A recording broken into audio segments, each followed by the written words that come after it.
டேஸ்டியான mutton gravy செய்கிறதுக்கு ஒரு கடாயில் எண்ணெய் கடலெண்ணெய் 3 ஸ்பூன் ஊற்றி கடுகு உளுந்து சோம்பு போட்டு தாளிச்சிருக்கேன். பெரிய வெங்காயம் 2 நறுக்கி போட்டிருக்கேன். 3 தக்காளி நல்லா போட்டு வதக்கிட்டு இஞ்சி பூண்டு தட்டி போடுறேன். நீங்கள் பேஸ்ட் இருந்தால் 1,5 ஸ்பூன் போட்டுக்கோங்க. இதோட கருவேப்பிலை மல்லி புதினா எல்லாம் சேர்த்து ஒரு கைப்பிடி சேர்த்து போட்டுவிட்டு குழம்பு மிளகாத்தூள் 1 ஸ்பூன், இதோட garam masala 1/2 spoon, Kashmiri chilli powder 1 spoon இதெல்லாம் சேர்த்துருக்கேன். ஜீரகத்தூள் 1/2 ஸ்பூன் போடுறேன். பெப்பர் 1/2 ஸ்பூன் போட்டிருக்கேன். இந்த தூள் எல்லாமே சேர்த்து வதக்கிக்குங்க. வதக்கிக்கிட்டு மட்டனை நல்லா வாஷ் பண்ணி வேக வச்சு வச்சுருக்கேன். மஞ்சத்தூள் உப்பு போட்டு ஒரு 5 விசில் வச்சு எடுத்தது அதை இதில் அப்படியே அந்த தண்ணியோடய சேர்த்துக்கிறேன். அந்த தண்ணியை தனியாக எடுக்காமே சேர்த்துக்கங்க.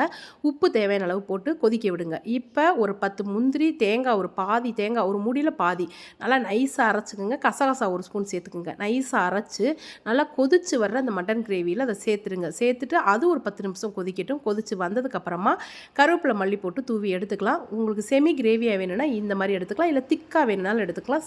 பக்கா டேஸ்ட்டாக இருக்குங்க.